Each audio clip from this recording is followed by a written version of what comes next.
نحمده ونصلي على رسوله الكريم اما بعد فاعوذ بالله من الشيطان الرجيم بسم الله الرحمن الرحيم رب اشرح لي صدري ويسر لي امري واحلل عقدة من لساني يفقهوا قولي۔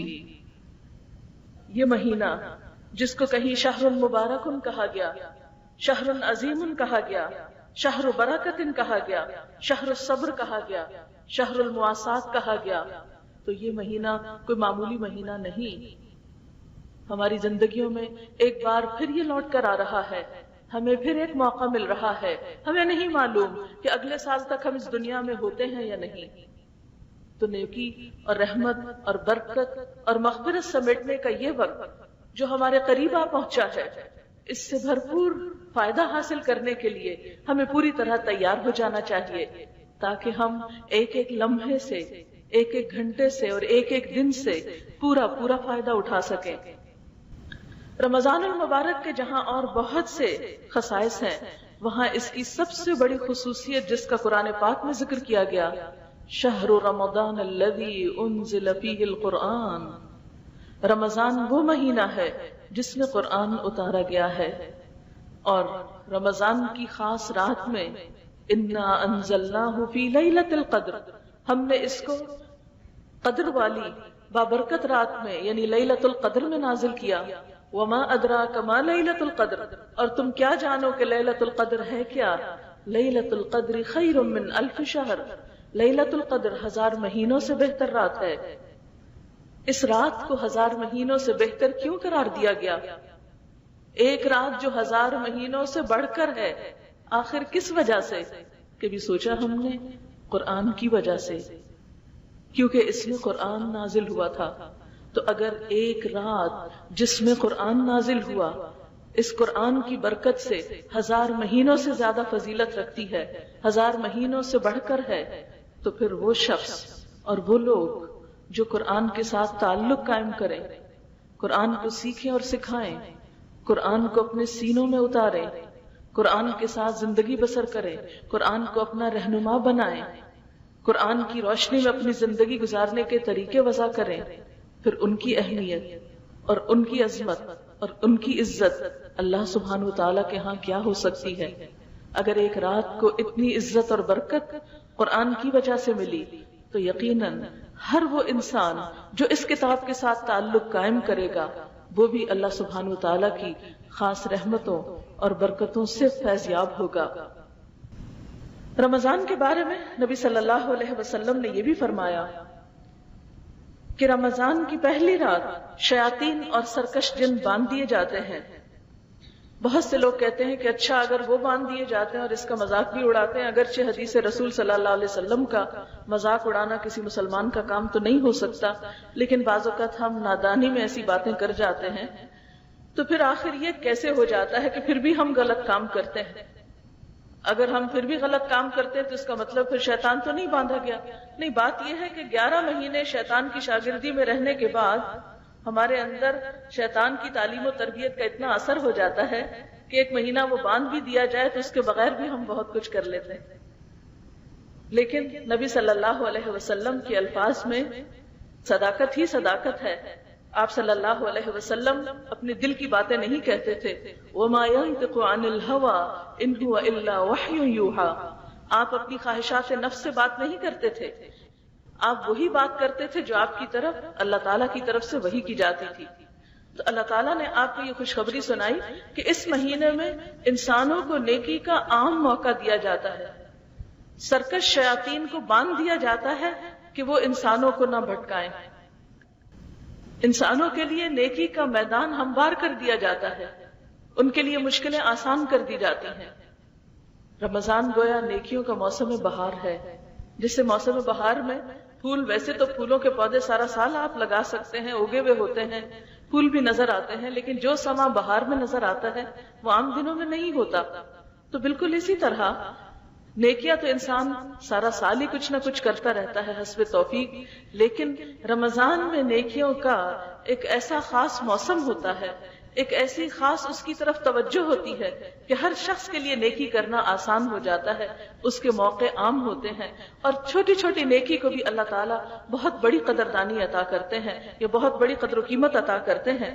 اس لیے اس مہینے میں ہر طرح کی غفلت اور بے نیازی سے نکل کر خصوصی طور پر اللہ تعالیٰ کی طرف متوجہ ہونا چاہیے، کیونکہ حدیث کے الفاظ میں آتا ہے کہ ہر روز ایک پکارنے والا پکارتا ہے۔ کیا پکارتا ہے؟ وَنَادَى مُنَادٍ يَا بَاغِيَ الْخَيْرِ أَقْبِلْ وَيَا بَاغِيَ الشَّرِّ أَقْصِرْ وَلِلَّهِ عُتَقَاءُ مِنَ النَّارِ وَذَلِكَ فِي كُلِّ لَيْلَةٍ۔ ہر رات ایک پکارنے والا پکارتا ہے، اے نیکی کے طلبگار آگے بڑھ، یعنی رات سوتے ہوئے نہ گزار۔ اب دیکھیے دنیا کے کاموں میں، گپ شپ میں، میل ملاقات میں، شاپنگ میں، گھومنے پھرنے میں، سیر و تفریح میں ہم کتنی ہی راتیں جاگ لیتے ہیں۔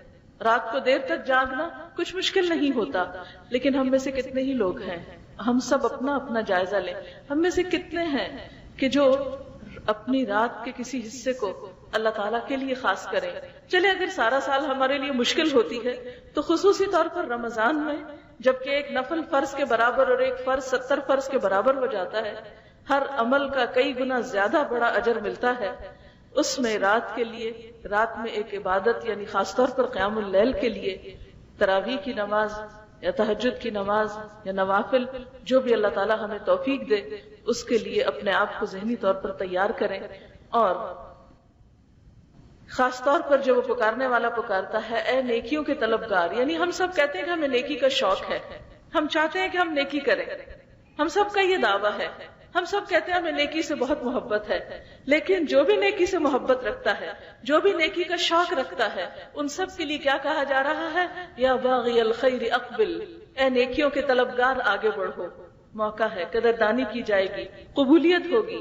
وَيَا بَاغِيَ الشَّرِّ أَقْصِرْ، اور اے برائیوں کے طلبگار، اے برائیوں چاہنے والے، اب تو رک جاؤ، اب تو کچھ شرم کر جاؤ، اب تو اللہ تعالیٰ کے اس خاص مہینے میں جو قرآن کا مہینہ ہے، اس میں برائیوں سے پرہیز کرو، اب تو تم برائیوں کی طرف اپنی رفتار کم کر دو۔ گویا یہ ایک مجموعی ماحول پیدا کر کے انسانوں کو موقع دیا جاتا ہے کہ وہ نیکیوں کی طرف آگے بڑھ جائیں اور برائیاں چھوڑ دیں۔ ویسے تو دن میں کئی دفعہ اللہ تعالیٰ اپنی طرف بلا کر ہمیں برائی سے روکتے ہیں، یعنی نماز کی شکل میں، جیسے کہ قرآن پاک میں آتا ہے ان الصلاۃ تنہی عن الفحشاء والمنکر، نماز برائیوں اور بے حیائی کے کاموں سے روکتی ہے۔ انسان خواہ کسی بھی برائی میں مبتلا ہو، اتنے میں آذان ہو جاتی ہے، نماز کا وقت ہو جاتا ہے، اسے لازماً اس برائی کو چھوڑنا پڑتا ہے۔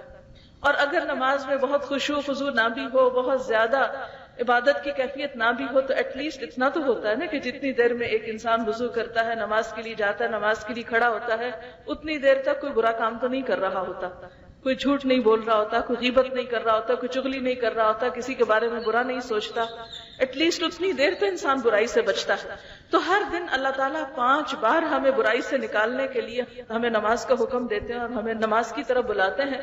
پھر اسی طرح رمضان میں خاص طور پر سارا دن روزہ رکھ کر اور رات کی عبادت کے ذریعے پھر ایک طرح سے ہمیں برائیوں کے ماحول سے، غفلت سے، اللہ تعالیٰ سے دوری سے نکالا جاتا ہے، کھینچا جاتا ہے، اور نیکیوں کی طرف ایک موقع عطا کیا جاتا ہے تاکہ ہم اس طرف اپنے آپ کو زیادہ سے زیادہ مائل کر سکیں اور خیر اور بھلائی کے کاموں کی طرف بڑھ سکیں۔ پھر اسی طرح اللہ تعالیٰ اس رمضان میں، یعنی رمضان المبارک کے مہینے میں، ہر رات میں بہت سے لوگوں کو آگ سے یعنی جہنم سے نجات عطا کرتے ہیں۔ جیسے حج کے موقع پر عرفہ کے دن بہت سی گردنوں کو جہنم سے نجات ملتی ہے، اسی طرح رمضان میں خصوصی طور پر ہر رات میں بہت سے لوگوں کو بخشش کا پروانہ ملتا ہے، اور یہ ہر رات ہوتا رہتا ہے۔ اب یہ ہم پر منحصر ہے کہ ہم کس حد تک اپنے آپ کو اس طرف لاتے ہیں تاکہ ہم بھی ان خوش نصیب لوگوں میں شامل ہو جائیں جن کی گردنیں جہنم سے رہا کر دی جائیں۔ پھر اسی طرح ایک اور حدیث میں آتا ہے کہ رمضان المبارک میں خصوصی طور پر جنت کو سجایا جاتا ہے، یعنی جہاں لوگوں کو جہنم سے نجات ملتی ہے وہاں جنت کو مزین کیا جاتا ہے تاکہ لوگوں کا جنت کی طرف بڑھنے کا شوق اور بڑھے۔ اب میں چند ایک باتیں اس سلسلے میں کروں گی کہ ہم رمضان کا ٹائم ٹیبل کیا بنائیں رمضان میں وہ کون کون سے کام کریں، کن کن چیزوں کا دھیان رکھیں، کن کن چیزوں کا خیال رکھیں کہ ہم اس مہینے سے زیادہ فائدہ اٹھا سکیں۔ جیسا کہ ابھی ایک بچی نے قرآن پاک کی تلاوت کی تھی، اس تلاوت کی جو پہلی آیت تھی، یا ایھا الذین آمنوا کتب علیکم الصیام کما کتب علی الذین من قبلکم لعلکم تتقون، اے لوگو جو ایمان لائے ہو، تم پر روزے فرض کیے گئے جس طرح تم سے پہلی امتوں پہ فرض کیے گئے تاکہ تمہارے اندر تقوی پیدا ہو۔ یعنی روزے کا فرض کیا جانا، اس کا اصل مقصد اور مطلوب کیا تھا کہ ہمارے اندر تقوی پیدا ہو۔ تقوی کیا چیز ہے اور تقوی کیسے پیدا ہوگا، اور ہم رمضان ٹائم ٹیبل کس طرح بنائیں کہ واقعی ہمارے اندر تقوی پیدا ہو جائے، اور جب رمضان ختم ہو تو اس رمضان کے جانے کے ساتھ ہی ہمارے دلوں کا حال اور ہماری کیفیت میں بھی ایک فرق آ چکا ہو، جو کہ دراصل آنا چاہیے، جو رمضان کے لائے جانے اور روزے کے فرض کیے جانے کا اصل مقصد ہے۔ تقوی کو آپ کس طرح ڈیفائن کریں گے؟ تقوی دراصل دل کی ایک ایسی حالت کا نام ہے جس میں انسان کا دل، انسان کی سوچ نیکی کی طرف مائل رہتی ہے اور انسان برائیوں سے بچنے کی طرف توجہ کرتا ہے، یا دل کی اس کیفیت کا نام ہے جس کیفیت میں انسان نیکی کی طرف آسانی سے بڑھتا ہے، شوق سے بڑھتا ہے، اور برائی کرنا اس پر مشکل ہو جاتا ہے۔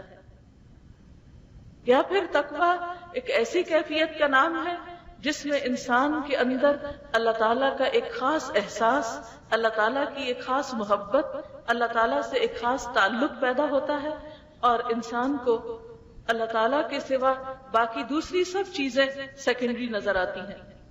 اللہ تعالیٰ رمضان کے ان روزوں کے ذریعے دراصل کیا چاہتے ہیں؟ ہمارے دلوں کا حال بدل جائے، ہمارے دل بدل جائے، ہماری سوچ بدل جائے، ہمارے خیالات بدل جائیں، اور وہ خیالات کیسے ہوں؟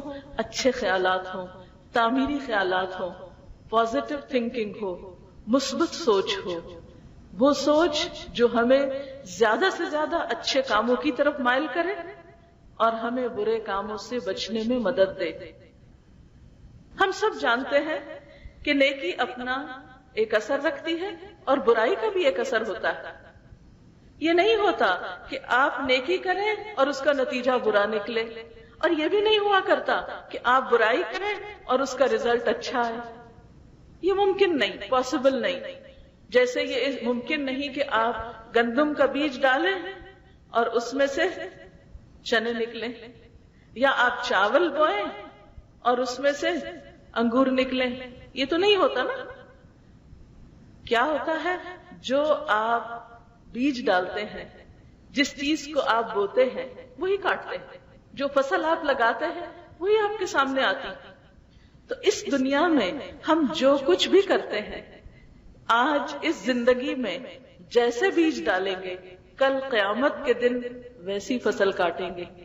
کچھ اور عمل نہیں آئے گا سامنے، وہی آئے گا جو آج ہم کر رہے ہیں۔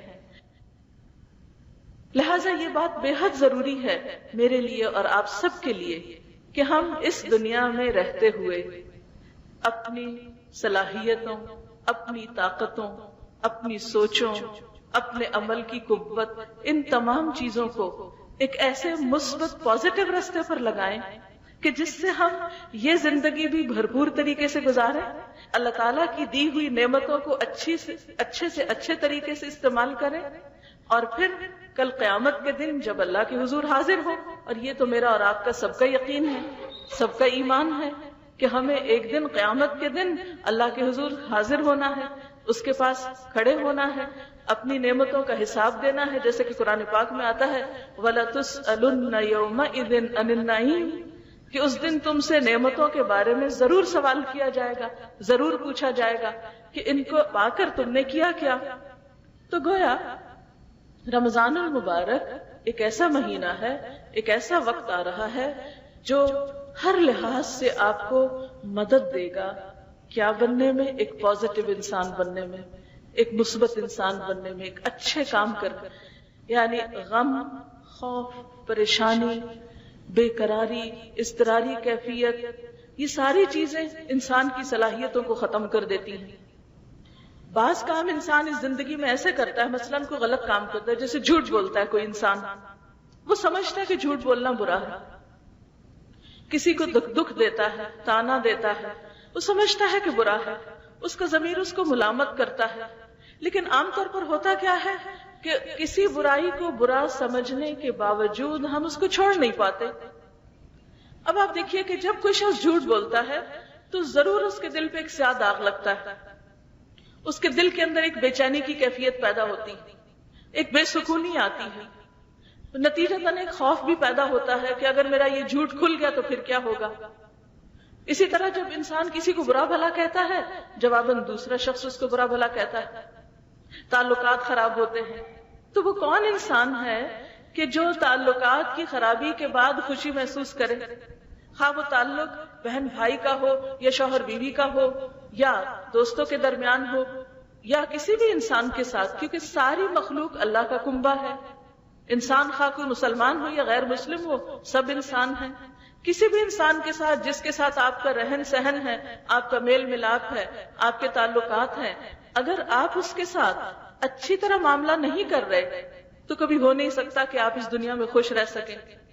تو وہ کون سے طریقے ہیں، وہ کیا کام ہیں، وہ کون سی کوششیں ہیں کہ جن کے کرنے کے بعد انسان اس دنیا میں بھی پرسکون رہنے کا راز پا لیتا ہے اور نتیجتاً آخرت میں جنت کی صورت میں خوشیاں ہی خوشیاں ہمیشہ کے لیے پاتا ہے۔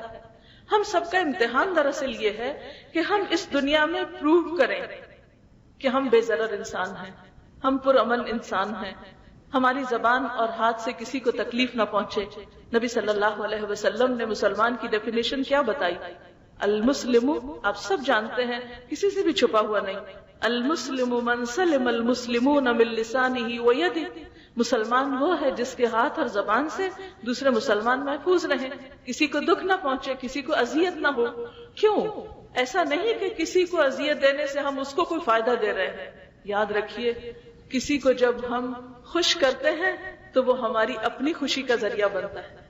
کسی کے لیے جب ہم اچھے ثابت ہوتے ہیں تو وہ الٹیمیٹلی اس کا پلٹ کر اچھا اثر خود ہماری اپنی ذات پر آتا ہے۔ ہم اگر کسی کو دیکھ کے مسکراتے ہیں تو جواب میں ہمیں کیا ملتا ہے؟ مسکراہٹ۔ اگر ہم کسی کو دیکھ کر ماتھے پہ بل ڈال لیتے ہیں تو ہمیں کیا ملتا ہے جواب میں؟ ایک آنکھوں کا گھرنا مثلاً، یا پلٹ کر ایک تیوری چڑھا ہوا ماتھا یا فیس۔ تو یاد رکھیے، جو بھی شخص نیکی کرتا ہے وہ دراصل اپنے ہی لیے کرتا ہے۔ بظاہر وہ کسی اور کے لیے نظر آتی ہے، مثلاً آپ صدقہ کرتے ہیں، خیرات کرتے ہیں، دیکھنے میں ایسا لگتا ہے جیسے آپ کسی کی مدد کر رہے ہیں، حالانکہ کیا ہوتا ہے؟ صدقہ کر کے بلائیں آپ سے دور ہوتی، تکلیفیں آپ سے دور ہوتی۔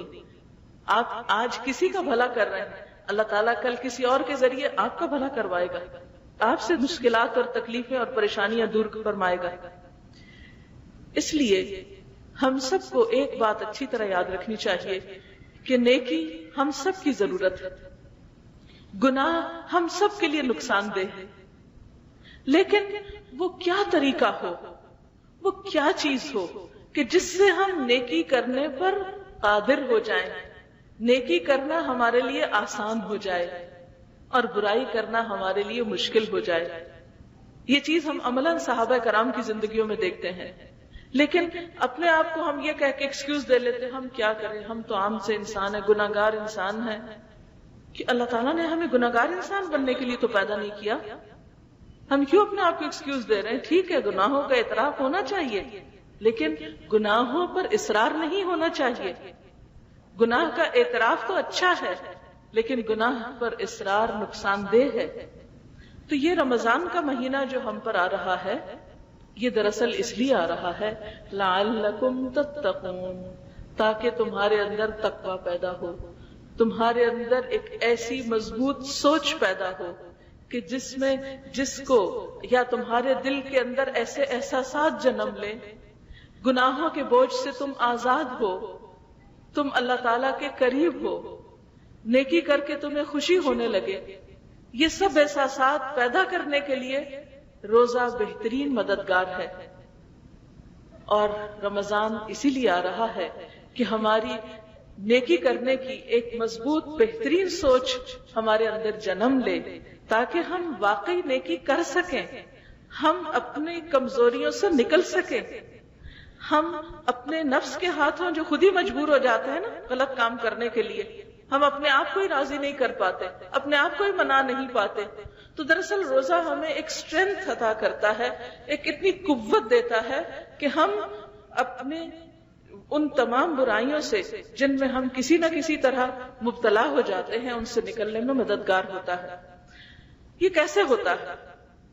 یہ آپ دیکھیے کہ روزہ رکھنے میں آپ غور فرمائیں کہ روزہ کس طرح رکھا جاتا ہے۔ صبح سحری کھائی جاتی ہے، سب سے پہلے سحری کھانے کے وقت ہم میں سے کسی کا دل نہیں چاہتا کچھ کھانے کو۔ سحری کا کھانا مشکل ترین کام ہوتا ہے، ویسے ہم کو کھانا پینا بہت اچھا لگتا ہے، سارا دن ہمیں کچھ نہ کچھ کھانے کو ملتا رہے تو ہم نہ نہیں کریں گے، کس کو کھانا پینا پسند نہیں۔ آج آپ دیکھیں کسی بھی سپر مارکیٹ میں تو سب سے بڑا سیکشن کس چیز کا ہوگا؟ چاکلیٹس کا، ٹافیوں کا، اور کچھ نہ کچھ چباتے رہنے کا۔ یعنی جو ہیلدی فوڈ ہے وہ اتنی نہیں ہوگی جتنی جنک فوڈ ہوگی، کیونکہ ہم سب شوقین ہیں کہ ریڈی میڈ تیار شدہ چیز کوئی بھی کسی وقت بیگ سے نکالے اور منہ میں ڈالے۔ لیکن آپ دیکھیے کہ سحری کا وقت سارے دن میں سے ایسا وقت ہوتا ہے جو بالکل کھانے کو دل نہیں چاہتا، کھانا اچھا ہی نہیں لگتا، کچھ پکا ہوا دل نہیں چاہ رہا۔ اس وقت کیا حکم ہے؟ سحری کھاؤ، تسحروا فإن فی السحور برکہ، سحری کھاؤ، سحری کھانے میں برکت ہے۔ سحری کھانے والوں پر فرشتے دعائیں کر رہے ہوتے ہیں۔ سحری کھانا اللہ تعالیٰ کو پسند ہے۔ اہل کتاب اور ہمارے روزوں میں فرق ہی سحری کھانے کا ہے۔ اب دل کی ناپسندیدہ حالت پر کنٹرول کر رہے ہیں ہم، جس چیز کو مرضی نہیں وہ کرا رہے ہیں، پھر ایک خاص وقت میں آ کے بس ہاتھ روک لو، کپ رکھ دو، اگر جلدی نہیں اٹھے تمہارا قصور ہے، بس خلاص یہیں ختم۔ اب جتنا جی چاہے آپ کا کھانے کو، کیونکہ جب ہم کھانے لگتے ہیں نا تو پھر آہستہ آہستہ بھوک کھلنے لگتی، اب سوچتے ہیں یہ بھی کھا لیں، یہ بھی کھا لیں، یہ بھی نہیں، بس ٹائم ختم۔ ایک ڈسپلن کا پابند کر لیا اپنے آپ کو۔ کتنی ہی چیزیں ہماری زندگی میں ایسے آتی ہیں، ٹائم ختم ہوتا ہے لیکن ہمارا کام نہیں ختم ہوتا، ہم آن ہی آن رہتے ہیں، چلتے ہی چلے جاتے ہیں۔ سحری ہمیں ڈسپلن سکھاتی۔ پھر سارا دن شام تک کچھ نہیں کھانا، جتنی چاہے بھوک لگی، جتنی چاہے پیاس ہو، جو چاہے تم تنہا ہو، کوئی بھی تمہارے پاس نہیں، کوئی دیکھنے والا نہیں، کوئی پوچھنے والا نہیں، پیاس سے حلق میں کانٹے چبھ رہے ہیں، آپ تنہا ہے کمرے میں، وضو کیا ہے، وضو کا پانی بھی تھوک تھوک کے تھوک رہے ہیں، عام حالات میں 3 دفعہ کلی کر کے فارغ ہو جاتے ہیں، روزے کی حالت میں کلیاں ختم ہی نہیں ہوتی، کہیں ایک قطرہ نہ اندر چلا جائے، کس قدر احتیاط برت رہے ہیں، کتنے زیادہ کانشیس ہیں۔ تو تقویٰ دراصل کانشیس ہونے کا نام ہے، محتاط ہونے کا نام ہے، کہ نہیں مجھے تو ایک قطرہ اندر نہیں لے جانا، میرا روزہ خراب ہو جائے گا۔ پھر آپ دیکھیے افطار کا وقت آ گیا، اب آپ کو کھانا ہے، لیکن سنبھل کے کھانا ہے، احتیاط سے کھانا ہے، کیونکہ زیادہ کھا لیا، زیادہ پی لیا تو تراویح نہیں پڑی جائے گی۔ اور بعض اوقات کیا ہوتا ہے، مغرب کی نماز لیٹ ہوتی اور اس میں ایک کے بعد ایک چیز کھا رہے ہیں ہم، جو کچھ عام دنوں میں نہیں کھاتے وہ افطار میں کھاتے ہیں۔ عام دنوں میں ہم بس اپنی روٹین میں کھاتے ہیں، لیکن سارے دن کی بھوک کے بعد ہم شام کے وقت دنیا بھر کی من پسند چیزیں اکٹھی کرتے ہیں، یہ بھی ہو جائے، یہ بھی ہو جائے، یہ بھی ہو جائے۔ اب آپ دیکھیں اللہ تعالیٰ قرآن پاک میں کیا فرماتے ہیں، کلوا واشربوا ولا تسرفوا، کھاؤ اور پیو، اسراف نہیں کرو، حد سے زیادہ نہیں کھانا۔ اور اسراف کیا ہے؟ نبی صلی اللہ علیہ وسلم نے فرمایا کہ یہ بات بھی اسراف میں سے ہے کہ تم ہر وہ چیز کھانے لگو جس کو تمہارا جی چاہے، یعنی ہر وقت من پسند چیزیں کھاتے رہنا، یہ اسراف ہے۔ اس لیے اس وقت اب کیا ہے، اذان ہے، نماز کا وقت ہے، آپ کا جی نہیں چاہ رہا ٹیبل سے اٹھنے کو، سب اٹھ گئے نماز پڑھنے، آپ کہتے ہیں اچھا میں ذرا آرام سے کھا کے، مجھے تو اتنی بھوک لگی اور میں نے وہ کہیں سنا تھا جب بھوک لگی ہو تو نماز لیٹ بھی کر سکتے ہیں۔ وہ تو کبھی ایک آدھ دفعہ ہو گیا، پورا مہینہ لیٹ ہو رہی ہے، لیٹ ہو رہی ہے۔ اب آپ دیکھیں نماز کو لیٹ، اب اس کے بعد یہ ہے کہ بعض وقت پیاس لگی تو اتنا پانی پی لیتے ہیں پھر اٹھا ہی نہیں جاتا، اب تراویح کون پڑھے؟ اب کیا حکم ہے کہ تراویح پڑھو، کیونکہ تراویح جو ہے من قام رمضان ایمانا و احتسابا غفر له ما تقدم من ذنبہ، جس نے رمضان میں ایمان اور احتساب یعنی ثواب کی نیت سے قیام کیا اس کے پچھلے سارے گناہ معاف ہو جائیں گے۔ اب قیام اللیل، عشاء کی نماز تو ہم کو ساری زندگی میں مشکل لگتی تھی، اب اس میں مزید تراویحاں بھی شامل کر لیں توبہ اور مشکل ہو گئی۔ لیکن یہ جو قیام ہے یہ ڈسپلن سکھاتا ہے نا۔ اب آپ کھڑے رہو اللہ کے حضور اور لمبی نماز پڑھو، پڑھتے جاؤ پڑھتے جاؤ پڑھتے جاؤ، اور گھر میں اکیلے تو اور زیادہ مشکل لگتی۔ بھلا یہاں پر مسجدوں میں پھر عورتوں کا اہتمام ہے کہ کہیں نہ کہیں انسان چلا جاتا ہے تو سب کے ساتھ مل کے کام آسان ہو جاتا ہے، اکیلے میں مشکل لگتا ہے۔ تو آپ دیکھیں کہ روزہ جو ہے جب جو کام کرنے کو دل چاہ رہا ہو کہتے یہ مت کرو، جو نہیں کرنے کو دل چاہ رہا کہتے یہ کرو۔ پھر آپ دیکھیں جب ہم افطار کر لیتے ہیں، پھر کھانا کھا لیتے ہیں، پھر تراویح پڑھ لیتے ہیں، اس کے بعد کھانے اور ایکسرسائز کے بعد اتنے فریش ہوتے ہیں اب سونے کو دل نہیں چاہتا، اب دل چاہتا ہے سب بیٹھ کے گپ شپ لگائیں۔ لیکن اب کیا ہے، اب سو جاؤ، کیونکہ سو گے تو سحری میں آسانی سے اٹھو گے، پھر بڑی مشکل سے نیند آتی، پھر صبح صبح اٹھنا پڑتا ہے، اب دل نہیں چاہ رہا اٹھنے کو، اٹھو جلدی اٹھو۔ اور خاص طور پہ آپ کی ایج میں تو بہت نیند آتی، مجھے تو یاد ہے کہ میرا سب سے مشکل وقت وہ تھا جو آپ لوگوں کا ہے، اتنی گہری نیند، اتنی گہری نیند، کیونکہ بڑے ہو کے تو پھر انسانوں کو بہت سی فکریں لگ جاتی ہیں نا، لیکن شادی سے پہلے والی نیند بڑی ہی میٹھی نیند ہوتی، اس وقت اٹھنا اور مشکل۔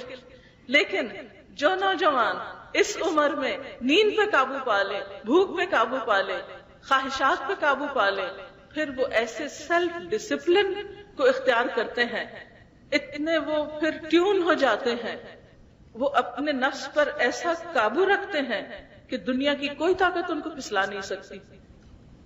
جو واقعی شعور کے ساتھ روزے رکھیں، چاہے کوئی کتنی ہی بڑی لالچ دے، جھوٹ بولو نہیں بولنا، غلط بیانی کرو نہیں کر سکتے، کیوں؟ اس لیے کہ اپنے آپ پر قابو ہے نا، ایک قوت ہے خود پر۔ آپ دیکھیے اصل طاقتور وہ شخص ہوتا ہے جو اپنے آپ پر قوت رکھے، نہ کہ اپنے نفس کی خواہش میں بہ جائے، جہاں کوئی چیز دیکھے جیسے جو دل میں آئی یا جو من پسند کی چیز ہو اس طرف کو بہ جائے، نہیں، یہ تو کوئی بات نہ ہوئی۔ آپ دیکھیے ہوا میں کون سی چیز اڑ جاتی ہے جو ہلکی ہوتی ہے، وہی اڑتی ہے نا ہوا میں۔ پانی میں کون سی چیز بہ جاتی ہے جو ہلکی ہوتی ہے۔ تو اسی طرح اپنے نفس کی خواہشات میں بہنے والے لوگ، زمانے کی ہواؤں میں اڑ جانے والے لوگ ہلکے لوگ ہوتے ہیں۔ مضبوط کردار کے لوگ ہر چیز میں اڑتے نہیں اور ہر چیز میں بہتے نہیں، وہ کرتے ہیں جو اصول کے تحت کرنا چاہیے، جو ٹھیک ہے، جو فائدہ مند ہے۔ یہ رمضان اور یہ روزے ہمارے اندر ایسا ہی ڈسپلن پیدا کرنا چاہتے ہیں، کیونکہ ایک مسلمان ہونے کی حیثیت سے ہم جب اللہ کے حکم سے حلال چیز چھوڑتے ہیں، روزے میں کھانا پینا حلال ہوتا ہے نا، ہمیں اجازت ہے، لیکن ہم چھوڑتے ہیں تو پھر یہ ہمارے اندر ایک ایسی طاقت پیدا کرتا ہے، ایسا ڈسپلن لاتا ہے کہ ہم حرام بھی چھوڑ سکتے ہیں۔ یا اللہ تیرے حکم سے ہم نے دودھ اور کھجور بھی نہیں کھائی، دن کو پانی کا گھونٹ نہیں پیا جو تو نے حلال کیا، تیرے حکم سے ہم جھوٹ بھی نہیں بولیں گے، ہم مردہ بھائی کا گوشت بھی نہیں کھائیں گے۔ پتہ ہے نا آپ سب کو مردہ بھائی کا گوشت کیا ہوتا ہے، کس کو کہتے ہیں؟ غیبت کو کہتے ہیں، سب کو معلوم ہے۔ اگر اللہ کے حکم سے حلال گوشت نہیں کھا سکتے دن کو، تو کیا اللہ کے حکم سے مردہ بھائی کا گوشت نہیں چھوڑیں گے؟ ہم میں سے کتنے ہی لوگ ہیں جو روزہ رکھ کے بھی کیا کرتے ہیں؟ غیبت نہیں چھوڑتے، دوسروں کی برائیاں کرنا نہیں چھوڑتے، دوسروں کو تنگ کرنا نہیں چھوڑتے۔ اسی لیے آپ صلی اللہ علیہ وسلم نے فرمایا کم من صائم لیس له من صیامہ الا الظما، کتنے ہی روزہ دار ایسے ہیں جن کو اپنے روزے سے سوائے بھوک پیاس کے کچھ حاصل نہیں ہوتا، وہ صرف منہ باندھے رکھتے ہیں، کچھ حاصل نہیں۔ وَكَم مِّن قَائِمٍ لَيْسَ لَهُ مِن قِيَامِهِ إِلَّا السَّحَرُ، کتنے ہی راتوں کو قیام کرنے والے ایسے ہوتے ہیں جنہیں اپنے قیام سے سوائے رت جگہ کے کچھ بھی حاصل نہیں ہوتا۔ تو بات یہ ہے کہ ہمیں صرف کھانے پینے کو نہیں چھوڑنا، صرف کھانے پینے سے پرہیز نہیں کرنا، صرف ہمیں نیند سے پرہیز نہیں کرنا، بلکہ اس کے ساتھ ساتھ اللہ کی حرام کی ہوئی چیزوں، اللہ کی منع کی ہوئی چیزوں کو بھی چھوڑنا ہے، ان سے بھی پرہیز کرنا ہے۔ وہ تمام چیزیں جو اس کو ناپسند ہیں، جو اس کے نزدیک ناگوار ہیں. میں دہرانا چاہوں گی کہ ہم کس طرح اپنا ٹائم ٹیبل بنائیں، کن خاص چیزوں کا خیال رکھیں کہ جن کو ہمیں کرنا ہی کرنا ہے اور کن کن چیزوں کو ہمیں چھوڑنا ہے، تاکہ ہم رمضان کو اچھی طرح سیلیبریٹ کر سکیں. سب سے پہلی بات تو خود روزہ ہے. بہت سے لوگ چھوٹے چھوٹے بہانے کر کے، چھوٹا چھوٹا عذر کر کے روزہ چھوڑ دیتے ہیں. یاد رکھیے کہ روزہ ایک ایسی عبادت ہے کہ جو ایسی بیماری میں چھوڑا جا سکتا ہے کہ جس بیماری کے روزہ رکھ کر بڑھنے کا اندیشہ ہو، کہ جان جانے کا اندیشہ ہو، یا بیماری کے زیادہ ہونے کا اندیشہ ہو. کیونکہ جان کی حفاظت لازم ہے نا ہمارے دین میں. جان اللہ کی امانت ہے دی ہوئی، ہم اس کو ایسے ہی ضائع نہیں کر سکتے. تو اس لیے اللہ تعالیٰ نے اپنا حق بھی لے لیا کہ تم روزہ نہیں رکھو اگر تمہاری جان کو خطرہ ہے یا تمہیں زیادہ تکلیف ہوتی. ویسے تو بھوک کی تکلیف تو سبھی کو ہوتی ہے، لیکن بیماری بڑھنے کی تکلیف مراد ہے یہاں. اسی طرح سفر، اگر کوئی شخص سفر کر رہا ہے اور سفر ایسا ہے جس میں اس کو شدید بھوک پیاس کا اندیشہ ہو سکتا ہے جو اس کے لیے جان لیوا ہو، تو اس میں بھی روزہ چھوڑنے کی اجازت ہے. لیکن یہ نہیں کہ مثلا میں مکہ سے یہاں ہوں تو کہوں چونکہ میں جدہ سفر کر کے جا رہی ہوں تو اس لیے میں روزہ ہی چھوڑ دوں. ایسے سفر میں روزہ نہیں چھوڑنا، بلکہ ایسا سفر کہ جو انسان کے لیے اتنا پرمشقت ہو جائے کہ انسان اس کے بعد روزے کا حق ادا نہ کر سکے اور اس کی جان کو خطرہ ہو جائے، تو اس سفر میں بھی چھوڑنے کی اجازت ہے. ادروائز بغیر کسی عذر کے روزہ چھوڑنا، نبی صلی اللہ علیہ وسلم نے فرمایا اگر کوئی شخص بغیر کسی وجہ کے ایک روزہ رمضان کا چھوڑ دیتا ہے تو اس کے بدلے میں اگر وہ ساری زندگی روزہ رکھے تو اس ایک روزے کے اجر کو نہیں پہنچ سکتا. اس ایک روزے کے اجر کو نہیں پا سکتے اگر ہم بغیر کسی وجہ کے، بغیر کسی عذر کے، بس ایسے ہی سستی میں وہ کیا کریں، آنکھیں نہیں کھلی اس لیے میں نے پھر آج روزہ ہی نہیں رکھا. نہیں، روزہ تو رکھنا ہے. اسی طرح خصوصی طور پر بچیوں کے حوالے سے بعض اوقات انہیں یہ نہیں پتا ہوتا کہ مثلاً پیریڈز میں کب شروع کرنا ہے، کب چھوڑنا ہے. بعض اوقات ہم یہ سوچتے ہیں کہ جی 7 دن سے پہلے تو پاک نہیں ہوتے، 7 دن کے روزے چھوٹ گئے. نہیں، اگر آپ 5 دن میں پاک ہو گئے ہیں تو 2 دن کے روزے آپ کو رکھنے ہوں گے. یعنی پیریڈز میں کوئی 7 دن کا کوئی بھی اسلام میں تصور نہیں کہ 7 دن آپ کو نماز نہیں پڑھنی یا 7 دن روزہ نہیں رکھنا. نہیں، اس کا تعلق تو پاک ہونے سے ہے. اچھا، یہ بات شروع ہوئی تو اس میں 1-2 چیزیں اور بھی بتاتی جاؤں. ہمارے ہاں یہ بھی ایک بات بہت مشہور ہے کہ اگر 12 بجے کے قریب روزہ ختم ہو جائے، یعنی پیریڈ شروع ہو جائے، تو ایسی صورت میں شام تک روزہ پورا کرو، کچھ کھاؤ پیو نہیں، کھانے پینے نہیں دیتے. حالانکہ اگر روزہ رہا نہیں تو آپ دوا کھائیں یا پانی پیئیں یا کچھ اور کھائیں، اس سے کوئی فرق نہیں پڑتا. اسی طرح اگر افطار سے 5 منٹ 10 منٹ پہلے پیریڈ شروع ہو گئے تو اس میں روزہ ختم ہو جاتا ہے. بعض لوگ کہتے ہیں نہیں بس وہ 5 منٹ ہی تو رہتے تھے اس لیے وہ روزہ پورا ہو گیا. نہیں، آپ کو ثواب مل گیا انشاءاللہ سارا دن جو آپ نے روزہ رکھا، لیکن اس روزے کی قضا رکھنی ہوگی. بعض لوگوں کو یہ کہتے سنا گیا ہے کہ چونکہ یہ روزے ہم اپنی مرضی سے تو نہیں چھوڑتے اس لیے قضا کس لیے دیں، وہ بعد کے دنوں میں گنتی نہیں پوری کرتے. بہت سی ینگ گرلز رمضان میں روزے چھوڑ دیتی ہیں عذر کی وجہ سے اور بعد میں روزے پورے نہیں کرتی. نہیں، صحیح احادیث سے یہ بات ثابت ہے. حضرت عائشہ رضی اللہ تعالیٰ عنہ کی روایت سے پتہ چلتا ہے کہ ہم نماز کی قضا تو نہیں دیتی تھی لیکن روزے کی قضا دیتی تھی. اس لیے خصوصی طور پر ان دنوں میں اس سبب سے جو روزے چھوٹے ان کو رمضان کے بعد آپ پورا کر لیں. پھر اسی طرح آپ صلی اللہ علیہ وسلم نے یہ بھی فرمایا کہ جو شخص اللہ عز و جل کے راستے میں 1 دن کا روزہ رکھتا ہے، اللہ تعالیٰ اس کا چہرہ اس 1 دن کے عوض جہنم سے 70 سال دور کر دیتے ہیں. یعنی اتنا بڑا اجر ہے اللہ کی خاطر روزہ رکھنے کا. روزے کے بعد یہ ہے کہ نماز کی پابندی، اور وہ بھی اول وقت میں پڑھنا بے حد ضروری ہے. کچھ لوگ ایسے ہوتے ہیں کہ جو روزہ تو رکھ لیتے ہیں، نماز نہیں پڑھتے. روزہ رکھنا ان کو آسان لگتا ہے، نماز پڑھنا روزہ رکھ کے بھی مشکل لگتا ہے.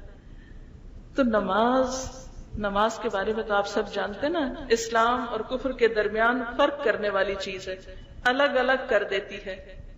دنیا میں بھی پہچان ہے ہر مسلمان کی، اور آخرت میں جیسے سورۃ یاسین میں آپ سب نے یہ آیت پڑھ رکھی ہوگی، وَامْتَازُوا الْيَوْمَ أَيُّهَا الْمُجْرِمُونَ، اے مجرموں آج کے دن الگ ہو کر کھڑے ہو جاؤ۔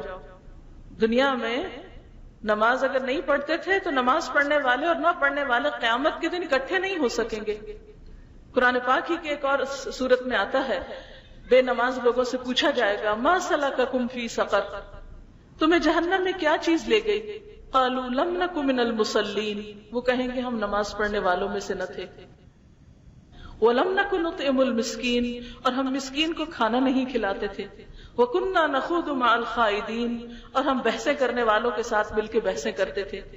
آج ہم میں سے بعض مسلمانوں کا حال یہ ہو گیا ہے کہ نہ وہ اللہ کا حق ادا کرتے ہیں نہ بندوں کا حق ادا کرتے ہیں، اور جہاں دین کی بات آتی ہے بحث مباحثہ شروع کر دیتے ہیں۔ ہمارا دین بحث مباحثے کے لیے تو نہیں، اتنی خوبصورت تعلیمات تو زندگی میں عمل کے لیے ہیں۔ اس لیے آپ صلی اللہ علیہ وسلم نے فرمایا کہ افضل الصلاۃ بعد الفریضۃ صلاۃ اللیل، فرض نماز کے بعد افضل ترین نماز رات کی نماز ہے۔ گویا تراویح کی نماز جو ہے اگر رات کے اول حصے پڑھے، یا تہجد کی نماز جو رات کے آخر حصے میں پڑھے، یہ فرض نمازوں کے بعد افضل ترین نماز ہے جو آپ کو رمضان میں نصیب ہوگی انشاءاللہ۔ پھر اسی طرح نماز کے علاوہ قرآن، کیونکہ اس مہینے میں قرآن پاک نازل ہوا، یہ قرآن کا مہینہ ہے، اس لیے رمضان میں خصوصی طور پر قرآن پاک سے تعلق قائم کرنا ہے آپ کو۔ اس کے 2-3 طریقے ہو سکتے ہیں۔ نمبر 1 تلاوت جو آپ اپنے طور پر کریں۔ نمبر 2 تراویح میں اس کا سننا، یعنی نمبر 1 خود ریڈ کرنا، نمبر 2 اس کی لسننگ، خود دن میں کسی بھی وقت بہتر تو ہے صبح سحری کے بعد، نماز فجر کے بعد آپ، کیونکہ ان قرآن الفجر کان مشہودا، فجر کے وقت آپ نماز کے بعد قرآن پاک کی تلاوت کریں جتنی بھی آپ کو اللہ تعالیٰ توفیق دے، اور رات کو تراویح میں سنیں۔ اس کے علاوہ دن میں اگر آپ ایک وقت مقرر کریں جس میں قرآن پاک کا ترجمہ جانیں یا قرآن پاک کے بارے میں جتنا بھی آپ سیکھ سکیں، جو بھی آپ کے حالات آپ کو موقع دیں، رمضان میں کوشش کریں کہ تلاوت میں ایک دفعہ پورا قرآن پاک ضرور پورا ہو جائے، ایک تراویح میں پورا ہو جائے، اور ہو سکے تو ایک ترجمے کے ساتھ پورا کر دیں، کیونکہ ہمیں ویسے سمجھ میں نہیں آتی۔ اچھا، اس کی کیا دلیل ہے؟ قرآن پاک میں اللہ تعالیٰ فرماتے ہیں کتاب انزلناہ الیک مبارک لیدبروا آیاتہ ولیتذکر اولو الالباب، یہ ایک ایسی کتاب ہے جسے ہم نے اتارا ہے، بہت برکت والی ہے، یعنی اس کے پڑھنے سے خیر ہی خیر آتی۔ برکت کا کیا مطلب ہوتا ہے؟ ہم برکت لفظ ایسے بس منہ سے بول دیتے ہیں، یہ نہیں فیل نہیں کرتے کہ برکت ہوتی کیا ہے۔ فرمائیے ایک برکت والی کتاب ہے، جس ہاتھ میں ہو، جس دل میں ہو، جس گھر میں پڑھی جائے، جو انسان اس کو پڑھتا ہو۔ آپ دیکھیے کہ جس شہر میں یہ کتاب نازل ہوئی اس کو ام القرآن کہا گیا، اس کی کتنی اہمیت اور فضیلت ہے۔ وہاں جو مسجد الحرام ہے اس میں ایک نماز کا ثواب 1,00,000 نمازوں کے برابر ہے۔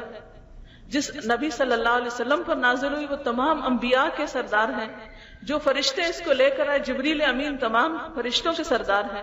جس رات میں نازل ہوئی وہ 1000 مہینوں سے بہتر ہے، جس مہینے میں نازل ہوئی وہ مہینہ رمضان سارے مہینوں سے زیادہ بہتر ہے۔ تو یہ کتاب تو جس پر آئی، جو اس کو لایا، جس رات میں آئی، جس مہینے میں آئی، وہ سارے ہی سارے افضل قرار پائے، جس امت کے لیے آئی خیر امت قرار پائی۔ تو اس لیے اس کتاب کے ساتھ جو بھی تعلق قائم کرے گا اس کے زندگی میں لازماً برکت آئے گی۔ برکت سے مراد خیر و بھلائی، رحمتیں، اور یہ نہ صرف یہ کہ دنیا میں بلکہ آخرت میں بھی۔ ایک حدیث میں آتا ہے کہ قرآن پاک قبر میں بھی، یعنی جو شخص قرآن کے ساتھ بہت وقت گزارتا تھا تو قرآن پاک قبر میں ایک ایسے دوست کی شکل میں اس کے ساتھ ہوگا کہ جس کی وجہ سے اس کے قبر کا خوف اور جو وحشت اور تنہائی ہے وہ دور ہو جائے گی۔ اور اسی طرح قیامت کے دن سورۃ البقرہ اور سورۃ آل عمران پرندوں کے جھنڈ کی طرح اپنے پڑھنے والوں پر سایہ کیے ہوئے ہوں گی، یہ بھی حدیث میں آتا ہے۔ اسی طرح قرآن پاک اپنے پڑھنے والے کے حق میں شفاعت کرے گا، سفارش کرے گا، اور وہ کیا کہے گا؟ یا رب، اس نے مجھے دن میں بھی پڑھا، اس نے مجھے رات کو قیام یعنی نماز میں بھی پڑھا، اللہ تعالیٰ اس کی بخشش فرما۔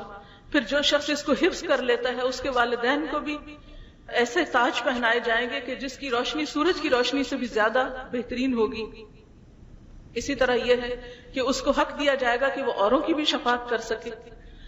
تو یہ کتاب بنیادی طور پر ہدی للمتقین ہے، تقوی والوں کی ہدایت کے لیے آئی ہے. تو وہ روزہ جس کا مقصد ہی تقوی حاصل کرنا ہے، تو اس روزے کو رکھ کر اس کتاب سے ہدایت حاصل کرنا اور اس سے رہنمائی حاصل کرنا سب سے بہترین کام ہو سکتا ہے رمضان میں.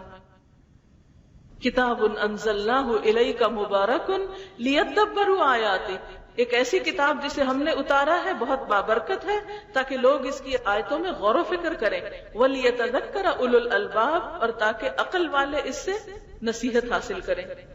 پھر اسی طرح ہم دیکھتے ہیں کہ حضرت ابن عباس بیان کرتے ہیں نبی صلی اللہ علیہ وسلم بہت سخاوت کیا کرتے تھے، لیکن رمضان میں جب آپ جبریل امین سے ملاقات کرتے تو آپ تیز آندھی سے بھی زیادہ سخاوت کرتے، اور یہ رمضان کی ہر رات میں ملاقات ہوتی تھی.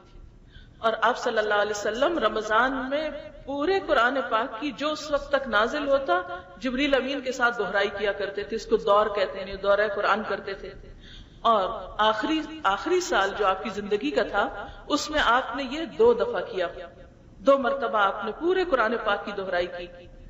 تو آپ دیکھیے کہ رمضان میں پورے قرآن پاک کی دہرائی جو ہے یہ نبی صلی اللہ علیہ وسلم کا طریقہ رہا ہے.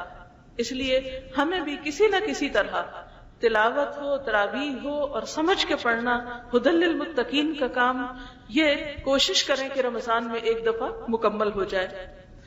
پھر اسی طرح رمضان میں خوب آپ کو دعائیں کرنی ہے. یہ سب سے پہلے روزہ رکھنا ہے، دوسرا نمازوں کی پابندی، نمازوں میں اول وقت کی پابندی، پھر صلاۃ التراویح کی پابندی، اور پھر اس کے بعد قرآن پاک کی تلاوت. چوتھی چیز دعا مومن کا ہتھیار ہے. رمضان میں دعائیں بہت قبول ہوتی ہیں.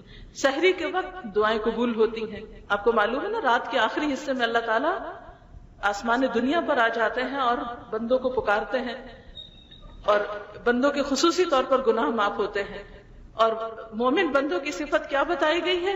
وَبِالْأَسْحَارِ هُمْ يَسْتَغْفِرُونَ، سحری کے وقت وہ استغفار کرتے ہیں. تو آپ سحری بنا رہے ہو یا چلتے پھرتے ٹیبل لگا رہے ہو، کچھ بھی، ساتھ استغفر اللہ ربی من کل ذنب واتوب الیہ دہراتے جائیں، کیونکہ استغفار جو ہے وہ ہر مشکل سے نکلنے کا طریقہ ہے. زندگی میں کوئی بھی آپ کے جو تکلیف یا دکھ یا مشکل یا پریشانی ہے اس کو آپ ذہن میں رکھ کے خوب استغفار کریں. اور دنیا کی تکلیفیں تو ویسے بھی چلی جانی ہے، خصوصی طور پر آخرت کی پریشانی، اس کے لیے استغفار کی کثرت. پھر اسی طرح روزہ رکھنا ایک سارا دن عبادت ہے، دن میں بھی دعائیں نمازوں کے بعد، خصوصاً فرض نماز کے بعد. پھر افطار کے موقع پر دعا قبول ہوتی ہے.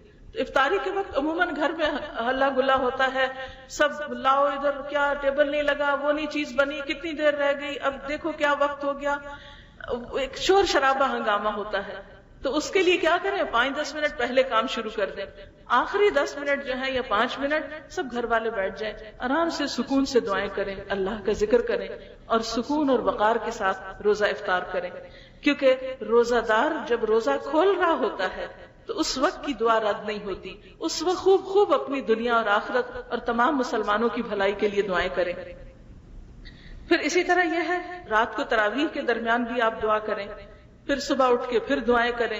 تو یہ مہینہ دعاؤں کا مہینہ بھی ہے، اور دعاؤں سے انشاءاللہ وہ تمام مرحلے اور وہ تمام منزلیں طے ہوں گی جو عام طور پر انسانی کوششوں میں نہیں ہوتی یا اس سے ممکن نہیں ہوتی. اگلی چیز جو آپ کو کرنی ہے وہ صدقہ خیرات ہے. اس مہینے میں کثرت کے ساتھ صدقہ خیرات، اور اس میں سب سے پہلے روزے کی افطاری. صحابہ کرام کو جب آپ صلی اللہ علیہ وسلم نے روزہ افطار کرانے کا ثواب بتایا کہ اتنا ثواب ملتا ہے جتنا روزہ رکھنے والے کے روزے کا ہے، یعنی جس کو آپ افطار کرا رہے ہیں، تو اس پر سب نے کہا کہ ہمارے پاس اتنا نہیں ہوتا کہ ہم اوروں کا بھی روزہ افطار کرائیں، یعنی بمشکل اپنا کرتے ہیں، سب کو کیسے روزہ افطار کرا سکتے ہیں. آپ نے فرمایا یہ ثواب اس کو بھی ملتا ہے جو ایک لسی کے گھونٹ یا ایک کھجور کے ٹکڑے سے بھی کسی کا روزہ افطار کرا دیتا ہے. تو آپ اپنے رشتہ داروں، دوستوں، ہمسایوں، حتیٰ کہ جب آپ گھر میں بیٹھے ہوتے ہیں نا تو خود اٹھا کے کھجور کھانے کی بجائے پہلے دوسرے کو آفر کر دیا کریں. اور ہر ایک اگر دوسرے کو آفر کر رہا ہے ایک طرح سے، اور جب آپ خواتین گھر میں افطاری بناتی ہیں تو اسی نیت سے بنائیں کہ اللہ تعالیٰ آپ کو اس کا اجر و ثواب عطا کرے. اور خصوصاً بچیاں، کیونکہ عام طور پر ایسا ہوتا ہے نا، جب امی کہتی ہیں آؤ بھی افطاری یا سحری میں مدد کرو، تو آپ کہتے ہیں ہمارے تو امتحان ہے، ہمارا تو ٹیسٹ ہے، ہمارا تو ہوم ورک بہت ہے، ہم تو کچھ نہیں کر سکتے. نہیں، انشاءاللہ آپ نے ثواب کی نیت سے ضرور امی کا ہاتھ بٹانا ہے، تھوڑا یا زیادہ جو بھی ممکن ہو، خوشی سے، بغیر اس کے کہ وہ آپ کو بلائے. آپ اس نیت کے ساتھ کہ روزہ دار کو جب روزہ رکھواتے ہیں تو بھی ثواب ہے، چاہے وہ اپنے گھر کے لوگ ہوں، اور جب افطاری بناتے ہیں، کسی کو پانی پلاتے ہیں یا کھجور کھلاتے ہیں، چاہے وہ اپنے گھر کے لوگ ہیں، آپ ان کے لیے ٹرے میں لگا کے لے جاتے ہیں، پیش کرتے ہیں، اس سے بھی آپ کو انشاءاللہ اجر و ثواب ملے گا. تو خوشی خوشی ان کاموں میں آگے بڑھنا ہے. اور حقیقت یہ ہے کہ ہم چاہے ٹیسٹ ہو، کچھ ہو، لیکن کچھ نہ کچھ وقت مینج کر ہی سکتے ہیں اگر ہماری اپنی نیت ہو کہ ہمیں نیکی اور ثواب کا کام کرنا ہے. پھر اسی طرح آپ صلی اللہ علیہ وسلم رمضان میں اتنی سخاوت کرتے تھے. حدیث میں آتا ہے کہ آپ بھلائی کرنے میں بہت سخی تھے، لیکن رمضان میں جب آپ جبریل سے ملتے تو آپ اور سخی ہو جاتے، اور آپ ہر رات جبریل سے ملا کرتے تھے اور انہیں رمضان گزرنے تک قرآن مجید سناتے. جب جبریل آپ سے ملتے تو آپ کی سخاوت تیز ہواؤں سے بھی بڑھ جاتی.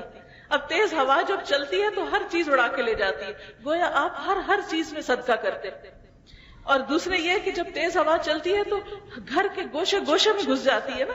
اسی طرح ہمارا صدقہ خیرات سے ہر ایک کو کچھ نہ کچھ فائدہ پہنچنا چاہیے، یعنی ہر طبقے اور ہر شخص تک، جو بھی آپ کے رشتہ داروں میں یا دوستوں میں یا ہمسایوں میں یا جاننے والوں میں، اور یہاں بھی اور پیچھے وطن میں بھی جو بھی آپ کے دوست عزیز رشتہ دار ہیں، کیونکہ پہلا حق رشتہ داروں کا ہوتا ہے اور رشتہ داروں کو دینے کا دگنا ثواب ہوتا ہے. ان کے لیے آپ عید گفٹ کے طور پر یا کسی بھی طریقے پر جو کچھ آپ دیں، اللہ سے اجر پانے کے لیے اور رشتہ داری کو جوڑنے کے لیے، اور ایک اس مہینے کی خاص جو برکت ہے اس کو پانے کے لیے، اور وہ جو تقویٰ کا حصول ہے اس میں مدد لینے کے لیے، چاہے تھوڑا ہو چاہے زیادہ. مثلا اگر ہمارے پاس کچھ نہیں، ایک کھجور ہے نا، تو ہم توڑ کے آدھی کر کے آدھی ساتھ والے کو دے کر بھی یہ ثواب کما سکتے ہیں. پھر اسی طرح آپ صلی اللہ علیہ وسلم نے خصوصاً خواتین کو صدقے کی تلقین کی، کیونکہ بعض اوقات خواتین کہتے ہیں ہم کون سا خود کماتے ہیں، اور ینگ گرلس تو کہیں گی نہ، ہمیں تو پاکٹ منی اتنی نہیں ملتی کہ ہم اس میں سے اب کسی کو کچھ دے سکیں. صدقہ خیرات تو امی ابو کیا کرتے ہیں، یا جن کے پاس بہت پیسہ ہو وہ کیا کرتے ہیں. ٹھیک ہے، جن کے پاس جتنا زیادہ ہو اس کا حساب اتنا ہی زیادہ ہے، لیکن اس کے ساتھ ساتھ ہمارے پاس اگر کچھ بھی ہے، مثلا اگر آپ کے پاس پہننے کے لیے 5 جوڑے ہیں، ایک نکال کر کسی ضرورت مند کو دے دیجئے. اپنی ہی چیزوں میں سے آپ دیکھیں کہ یہ چھوٹا چھوٹا، مثلا کسی کو ایک پینسل، کسی کو پین، کسی کو کاغذ، کسی کو کاپی، کسی کو کسی مدد کے طلبگار کو یا کسی ضرورت مند کو تھوڑا سا بھی کچھ دینا، اپنی ہی چیزوں میں سے دینا جو ہے وہ انشاءاللہ آپ کے لیے فائدہ مند ہوگا. پھر اسی طرح رمضان میں عمرہ، نبی صلی اللہ علیہ وسلم نے فرمایا رمضان میں عمرہ کرنا میرے ساتھ حج کے برابر ہے. یعنی ایک اور حدیث میں حج کے برابر، اور ایک نبی صلی اللہ علیہ وسلم کے ساتھ حج کرنے کے برابر. اتنا اجر و ثواب، اس لیے کسی نہ کسی موقع پر اس کا بھی اہتمام کریں. پھر آخری عشرے میں خصوصاً عبادت کا اہتمام. انشاءاللہ جب آخری عشرہ شروع ہوگا تو اس وقت تھوڑا سا ہم اس موقع پر چند باتیں دہرا لیں گے. اسی طرح یہ ہے کہ انسانوں میں سے جو بیمار ہیں ان کا خیال، پھر اسی طرح کیونکہ حقوق العباد کی بھی ضرورت ہے.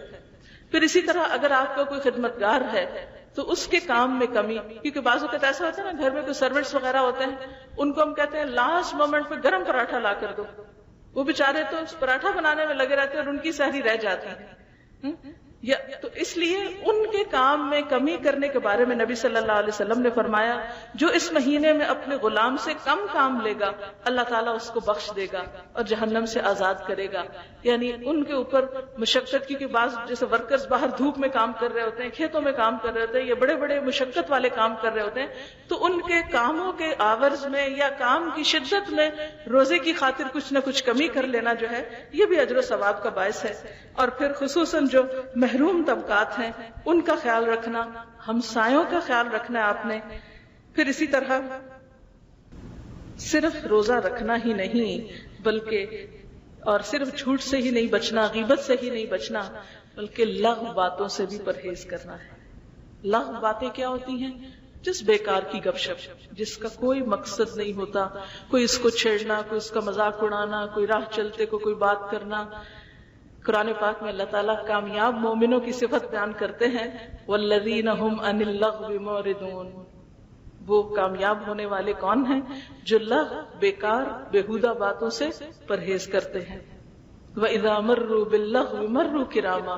جب وہ لغو کے پاس سے بھی گزرتے ہیں تو معزز طریقے سے گزر جاتے ہیں، بہت اچھی طرح ہمبل، متواضع، خوش اخلاقی کے ساتھ آگے بڑھ کر سلام کرنے والے، نیکیوں اور بھلائیوں کے کام میں دوڑنے والے ہو کر بننا ہے، نہ کہ دوسروں کو ستانے والے اور مذاق اڑانے والے. اور پھر آخری بات یہ کہ ہمیں ساتھ ساتھ جائزہ لینا ہے کہ ہم کس سٹیج پر ہیں. نبی صلی اللہ علیہ وسلم نے ایک مرتبہ صحابہ کرام سے فرمایا کہ ممبر لاؤ. آپ کے لیے ممبر لایا گیا. جب آپ پہلی سیڑھی پر چڑھے تو فرمایا آمین، جب دوسری پہ چڑھے تو فرمایا آمین، تیسری پہ چڑھے تو فرمایا آمین. صحابہ کرام ذرا حیران ہوئے کہ آپ نے کس کی دعا پہ آمین کہا ہے. تو اس موقع پر آپ نے فرمایا کہ جب میں نے پہلی سیڑھی پر قدم رکھا تو جبریل امین میرے پاس آئے اور کہنے لگے کہ ہلاکت ہے، ہلاکت ہے، اس شخص کے لیے ہلاکت ہے جس نے رمضان کا مہینہ پایا اور اپنے گناہوں کی معافی اور بخشش حاصل نہ کی. تو میں نے جواب میں کہا آمین.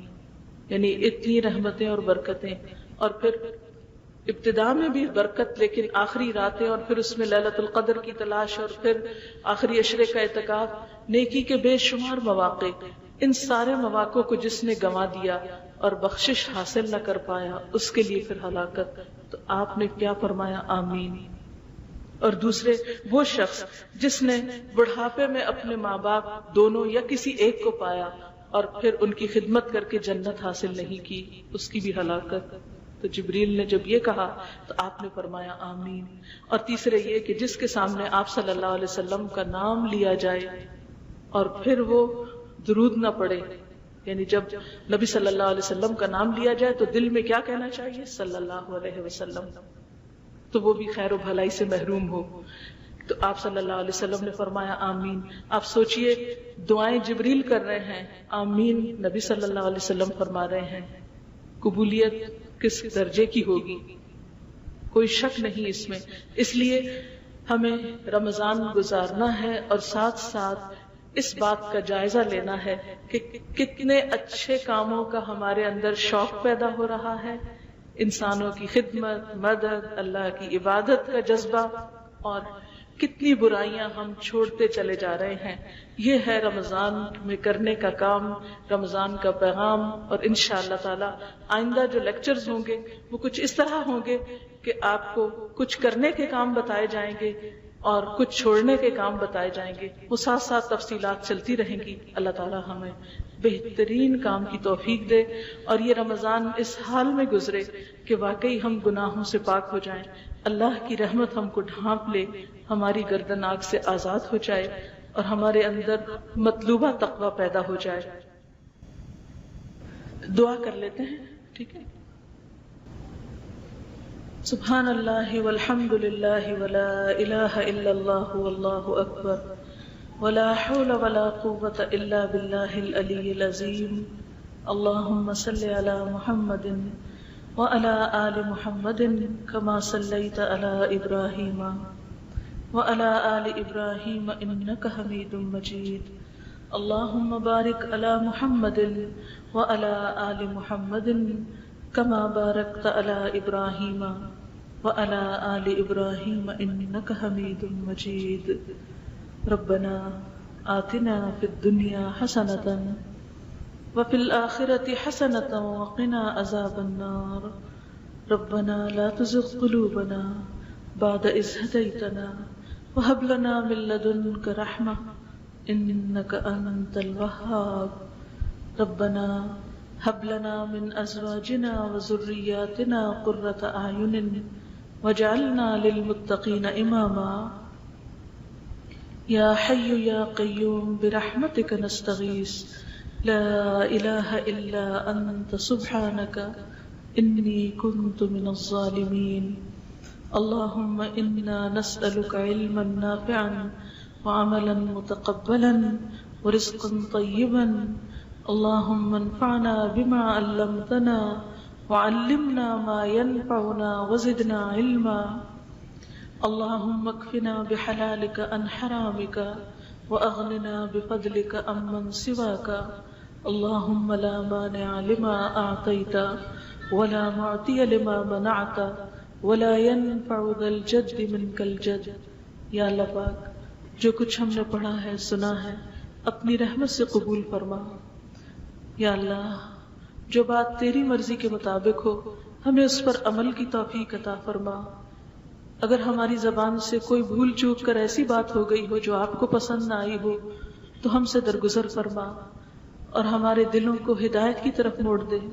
اللہ ہمیں اپنی محبت عطا کر دے، اپنے بندوں کی محبت عطا کر دے، ہمیں تمام انسانوں کے لیے خیر خواہی کرنے والا بنا. یا رب العالمین، ہمارے دلوں میں قرآن کی محبت پیدا کر دے. یا رب العالمین، جنہوں نے اس مجلس کے لیے کوشش کی ہے، جو بھی محنت اور اہتمام کیا ہے، انہیں بہترین جزائے خیر عطا فرما. یا اللہ، ہم سب کو رمضان کی برکتوں اور رحمتوں سے بھرپور فائدہ اٹھانے کی توفیق عطا فرما. ہماری کوتاہی، کمی، غفلت، سستی ہم سے دور فرما دے. یا رب العالمین، ہم سب کو صحت اور تندرستی اور عافیت کے ساتھ اس مہینے کی برکتوں سے بھرپور فیض یاب ہونے کی توفیق دے. یا اللہ، تو ہمارے دلوں کو باہم جوڑ دے. یا رب العالمین، ہمیں مثبت سوچ عطا کر دے. یا اللہ، ہمارے دلوں کو سکون عطا کر دے. یا اللہ، سب کے دکھ، بیماریاں، تکلیفیں اور پریشانیاں دور فرما اور ہمارے اس وقت میں بہترین برکت پیدا کر دے اور اس کوشش کو قبول کر لے. ربنا تقبل منا انك انت السميع العليم وتب علينا انك انت التواب الرحيم. وصلى الله تعالى على خير خلقه محمد وعلى آله وأصحابه وأهل بيته أجمعين برحمتك يا أرحم الراحمين. إلهي آمين. سبحانك اللهم وبحمدك نشهد أن لا إله إلا أنت نستغفرك ونتوب إليك. والسلام عليكم ورحمة الله وبركاته.